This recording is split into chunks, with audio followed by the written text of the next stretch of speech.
RS power మీడియాకు స్వాగతం. నవరాత్రి వేడుకలు మహారాష్ట్ర జగదాంబ ఆలయంలో డోలు వాయించిన మోదీ.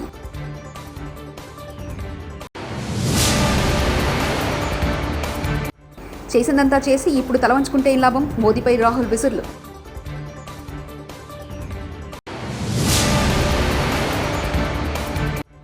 స్వర్గీయ జి వెంకటరెడ్డి 95వ జయంతి వేడుకల్లో పాల్గొన్న ముఖ్యమంత్రి రేవంత్ రెడ్డి.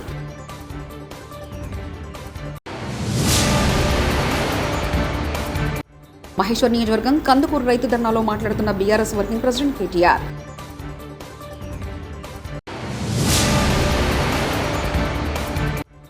కట్టుకథలు బాబు విషప్రచారం ఆపు, కురసాల కన్నబాబు. ప్రస్తుతం మహారాష్ట్ర పర్యటనలో ఉన్న ప్రధాని నరేంద్ర మోదీ వాసిం జిల్లాలోని మాతా జగదాంబ ఆలయాన్ని సందర్శించారు. ఇక్కడ నవరాత్రులు పురస్కరించుకుని ప్రత్యేక పూజలు నిర్వహించారు. దేశ ప్రజలందరూ అమ్మవారి కృపకు పాత్రలు కావాలని కోరుతూ పూజ నిర్వహించారు. అనంతరం గుడిలోని సాంప్రదాయక డోల్ను వాయించారు. స్థానిక సంస్కృతి సాంప్రదాయాల్లో మోదీ ఉత్సాహంగా మమేకమవడం చూసి స్థానికులు హర్షధ్వానం వ్యక్తం చేశారు. భక్తులందరూ జయ జయధ్వానాలు చేస్తూ అమ్మవారి నామస్మరణలు తరించారు. ప్రజాస్వామ్యాన్ని, దేశంలోని వ్యవస్థలను బీజేపీ ప్రభుత్వం నీరుగాస్తుందని కాంగ్రెస్ సీనియర్ నేత రాహుల్ గాంధీ ఆక్షేపించారు.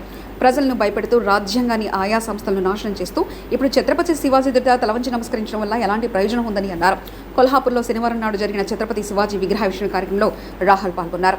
ఇటీవల సింధుదుర్గ్ జిల్లా రాజ్కోట్ పోర్ట్లో 35 అడుగుల శివాజీ విగ్రహం కుప్పకూలిన ఘటనను పరోక్షంగా ప్రస్తావిస్తూ రాహుల్ తాజా వ్యాఖ్యలు చేశారు.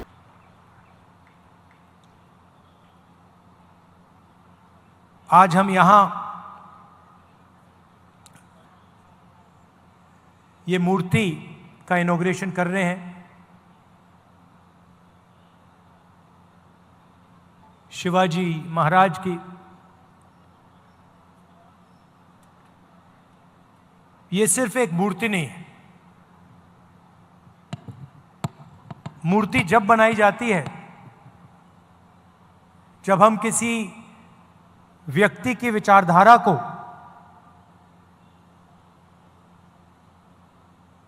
उनके कर्मों. తెలంగాణ రైతులకు పూర్తి రుణమాఫీ చేయాలని, ఎకరాకు 15,000 చొప్పున రైతు భరోసా ఇవ్వాలని సీఎం రేవంత్ రెడ్డిని BRS working president KTR demand చేశారు. గత ఏడాది డిసెంబర్ 9వ తేదీన రుణమాఫీ చేస్తానని సీఎం చెప్పారని కేటీఆర్ అన్నారు. 10 నెలలు గడిచినా ఇంతవరకు పూర్తి మాఫీ చేయలేదని మండిపడ్డారు.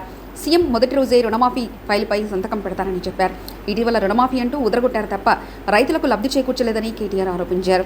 రంగారెడ్డి జిల్లా కందుకూరులో బీఆర్ఎస్ పార్టీ ఆధ్వర్యంలో నిర్వహించిన భారీ రైతు ధర్నాలో కేటీఆర్ పాల్గొన్నారు. ఈ సందర్భంగా రేవంత్ రెడ్డిపై పలు విమర్శలు గుప్పించారు. కార్యక్రమానికి ఇవాళ స్ఫూర్తినిచ్చి ఇక్కడ కందుకూరు చౌరస్తాలో ఇంత పెద్ద ఎత్తున రైతు ధర్నా నిర్వహిస్తున్న రాణి రుద్రమ్మకు వారసురాలు మా అక్క, మాజీ మంత్రి, ఇవాళ రేవంత్ రెడ్డి అంటే ఆయన ఎంత కష్టపెట్టినా 4.5 గంటలు శాసనసభలో నిల్చోబెట్టినా ఏది ఏమైనా సరే నేను ప్రజలతోనే ఉంటా అని చెప్పి ఇవాళ వీరోచితంగా మా అందరికంటే గొప్పగా పోరాటం చేస్తున్న శ్రీమతి సబితా ఇంద్రారెడ్డి గారికి, గౌరవనీయులు పెద్దలు శాసన మండలి సభ్యులు మాజీ ఉప ముఖ్యమంత్రి గౌరవనీయులైన శ్రీ మహమూద్ అలీ గారికి, రంగారెడ్డి జిల్లా బీఆర్ఎస్ పార్టీ అధ్యక్షులు ఇబ్రహీంపట్నం మాజీ శాసనసభ్యులు అన్న మంచిరెడ్డి కిషన్ రెడ్డి గారికి, శాసన మండలి సభ్యురాలు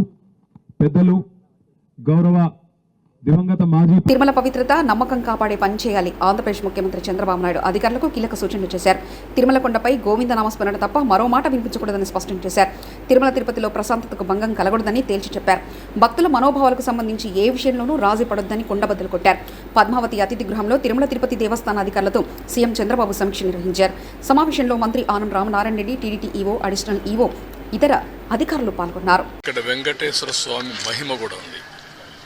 ఏది నడిపించినా వెంకటేశ్వర స్వామి నడిపిస్తాడు. మనం నిమిత్త మాత్రం ఆయన ఒకసారి తలుచుకొని ఆయన పేరుతో మనం ఏ పని చేపట్టినా అది ఆయనే సుజావుగా జరిపించే పరిస్థితి వస్తారు. అది నా ప్రగాఢమైన నమ్మకం, విశ్వాసం.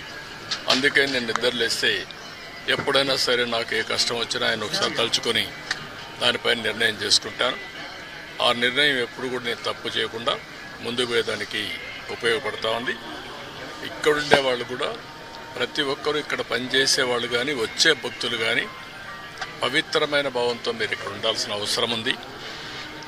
మీరు పవిత్రంగా ఉండవే కాకుండా దివ్యక్షేత్రాన్ని పవిత్ర క్షేత్రంగా శాశ్వతంగా ఉండాలంటే భక్తుల్లో ఆ భావన రావాలి, మేనేజ్మెంట్లో ఆ భావన రావాలి, శ్రీవారి సేవకుల్లో ఆ భావన రావాలి.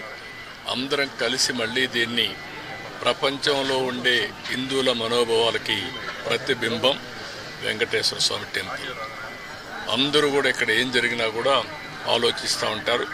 ఇక్కడికి వచ్చినప్పుడు ఎక్స్పీరియన్స్ చేస్తారు. అలాంటి ఎక్స్పీరియన్స్ చేసే సమయంలో దీన్ని అందరం కూడా ఈ ఎకో సిస్టాన్ని ఎట్లా కాపాడడానికి పూర్తిగా సహకరించి మనందరికీ చెప్పాను. మార్నింగ్ కూడా కొన్ని ఆదేశాలు ఇచ్చాం. ఆదేశాలన్నీ పాటిస్తారని చెప్పి నేను ఆశిస్తున్నా. ఎప్పటికప్పుడు గవర్నమెంట్ ఓవరాల్ గైడెన్స్ ఇస్తాం. పాలక మండలి లేకపోతే ఎక్కువ మేనేజ్మెంట్ అన్నీ కూడా జాగ్రత్తగా చూసుకుంటాం. కబ్జాల కారణంగా మూసీ నది పూర్తిగా మూసుకుపోతుందన్నారు ముఖ్యమంత్రి రేవంత్ రెడ్డి. మూసీ ప్రాంతాల్లో ఉన్న వాళ్ళు ఎవరూ ఆందోళన చెందాల్సిన అవసరం లేదని భరోసా ఇచ్చారు. ఫామ్ హౌస్ను కాపాడుకునేందుకు కొందరు దీక్షలు చేస్తున్నారని టీఆర్ఎస్ నేతలను ఉద్దేశించి ఘాటు వ్యాఖ్యలు చేశారు సీఎం రేవంత్ రెడ్డి.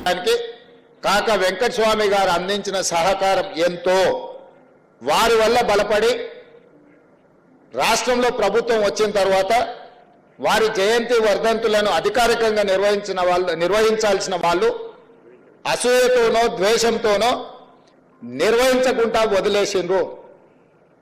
అందుకే కాంగ్రెస్ పార్టీ అధికారంలోకి వచ్చిన వెంటనే కాక ప్రజల ఆస్తి, పేదోళ్ల ధైర్యం, నిలువ నీడ లేని వాళ్లను ఆదుకోవడానికి, అండగా నిలబడడానికి, నగరానికి ఉద్యోగ ఉపాధి అవకాశాల కోసం ఎవరొచ్చినా ఎక్కడో ఒక ప్రభుత్వ స్థలంలో వాళ్ళు ఉండడానికి అవసరమైన ఏర్పాట్లు నాకు తెలిసినంత వరకు ఆ రోజుల్లో కాక వెంకటస్వామి గారు 80,000 మందికి గుడిసెలకు నిలువ ఆధారము నీడనిచ్చిండు అని చెప్పి లెక్కలు చెప్తున్నాయి.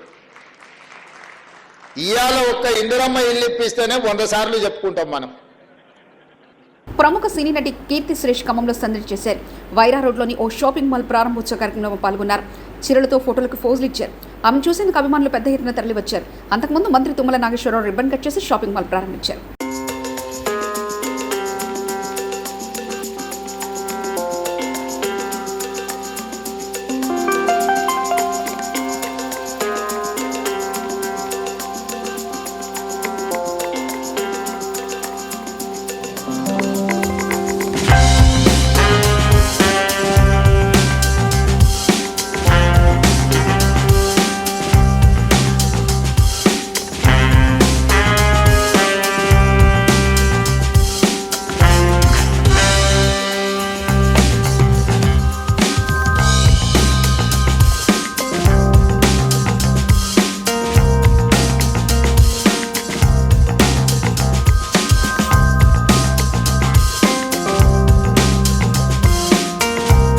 కట్టుకథలు బాబు విషప్రచారం ఆపు. కురసాల కన్నబాబు లడ్డు వివాదంపై సుప్రీంకోర్టు తీర్పును స్వాగతిస్తున్నామని మాజీ మంత్రి కురసాల కన్నబాబు అన్నారు.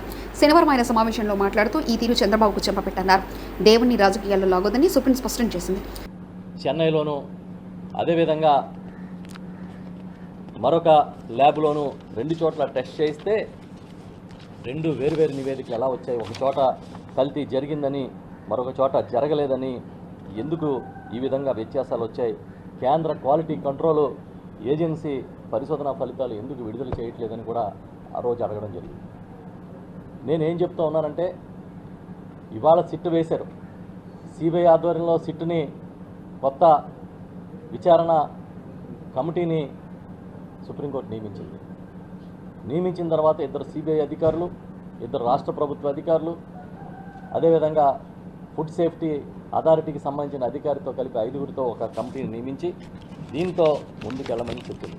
అయినా సరే తెలుగుదేశం పార్టీ విష ప్రచారాన్ని ఆపడం లేదనే విషయాన్ని ఈ సందర్భంగా మీ దృష్టికి తీసుకొస్తున్నాను. జూలైలో సంఘటన జరిగితే సెప్టెంబర్లో చంద్రబాబు నాయుడు గారు ముఖ్యమంత్రిగా జంతు కొవ్వులు కలిసినాయని చెప్పి మాట్లాడతారు. మరోపక్క అసలు కలవలేదు, కలిసిన వెజిటబుల్ ఫ్యాట్స్ కల్తీ జరిగిన నెయ్యిని మేము వినియోగించలేదని పదే పదే ఈవో చెప్తా ఉన్నారు. సుప్రీంకోర్టు కూడా అదే నివేదించారు. ఎందుకింత ప్రభుత్వాది నేతగా ఉండి ఇలాంటి దిగజారుడు వ్యాఖ్యలు ఎందుకు చేశారని మేము ప్రశ్నిస్తున్నాం. అందుకే సుప్రీంకోర్టు చాలా కేటగారికల్గా చెప్పింది నిన్ననే, దేవుణ్ణి రాజకీయాల్లోకి లాగొద్దు, రాజకీయ డ్రామాలు, పొలిటికల్ డ్రామాలు వేయొద్దు, ఇంకా ఈ సంఘటనని రాజకీయం చేయొద్దని చాలా గట్టిగా చెప్పింది. ఎందుకంటే కోట్లాది భక్తుల మనోభావాలు దీంట్లో ముడిపడి ఉన్నాయని. ఇకనైనా దాన్ని గౌరవించి మీరు దీన్ని రాజకీయం చేయడం మానేసి అసలు విషయానికి రండి. డైవర్షనల్ పాలిటిక్స్ని ఇంకా పక్కన పెట్టండి.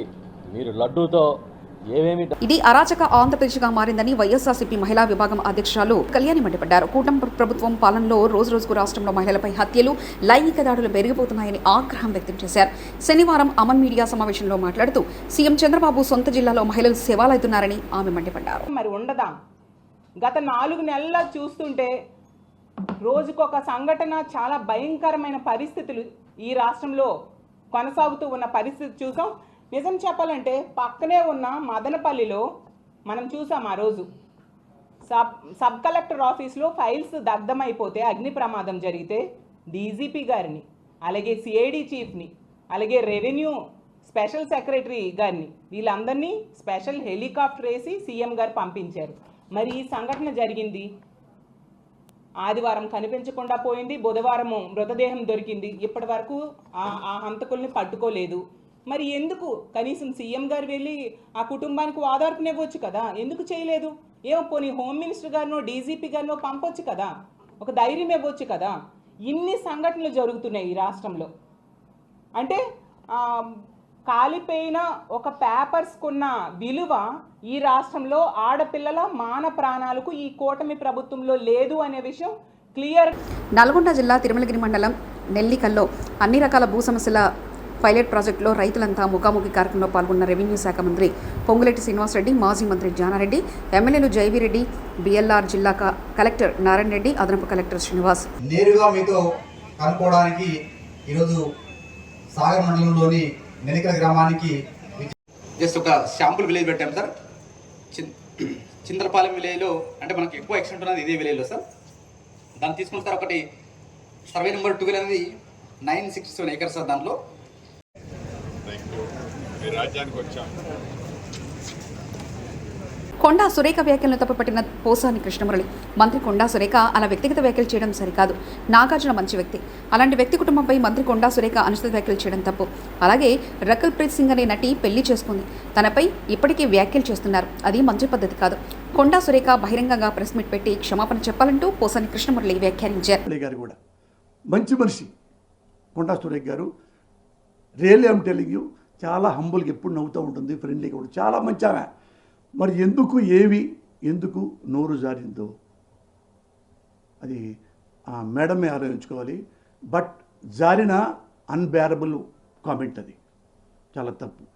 మేడం మీరంటే నాకు చాలా గౌరవం. ఎందుకంటే ఎవరైతే మీరు కామెంట్ చేశారో నాగార్జున చాలా హంబుల్ మ్యాన్, చాలా ఫ్రెండ్లీ నేచర్. నాకు 40 ఏళ్ళ నుంచి తెలుసు నాగార్జున గారు. ఎవ్వరికి హామ్ చేసే మనిషి కాదు. అలాంటి మంచి మనిషిని కామెంట్ చేయటం, అలాగే రకుల్ ప్రీత్ గురించి కామెంట్ చేయటం. ఆమెకి పెళ్ళయింది, పాపం పెళ్ళయింది, ఎక్కడో బొంబాయిలో ఉంటుంది. మీరన్న ప్రతి వర్డు వాళ్ళు దే క్రైమ్ లైక్ ఎనీథింగ్. ఒకసారి కన్సల్ట్ చేయండి, ఒకసారి ప్రెస్కే రండి. ఆ ఆడవాళ్ళని నా సోదరి సమానుడు అనండి, నాగార్జున బాబుని నా సోదరి సమానుడు అనండి. సింప్లీ హంబుల్గా ఐఎమ్ సో సారీ నాగార్జున, ఆవేశంగా అన్నాను, అప్రయత్నంగా అన్నాను, ఐఎమ్ ఎక్స్ట్రీమ్లీ సారీ. ఒక్క మాట అనండి. యు ఆర్ గుడ్ లేడీ, నాకు తెలుసు, అందుకే మిమ్మల్ని రిక్వెస్ట్ చేస్తున్నా. నవరాత్రి వేడుకలు. మహారాష్ట్ర జగదాంబ ఆలయంలో డోలు వాయించిన మోదీ.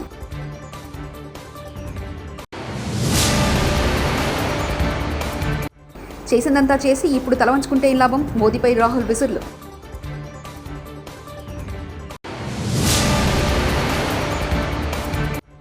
స్వర్గీయ జి వెంకటరెడ్డి 95వ జయంతి వేడుకల్లో పాల్గొన్న ముఖ్యమంత్రి రేవంత్ రెడ్డి.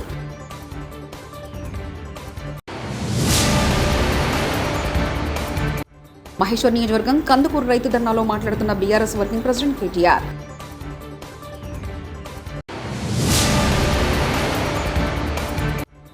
కట్టుకథలు బాబు విషప్రచారం ఆపు, కురసాల కన్నబాబు.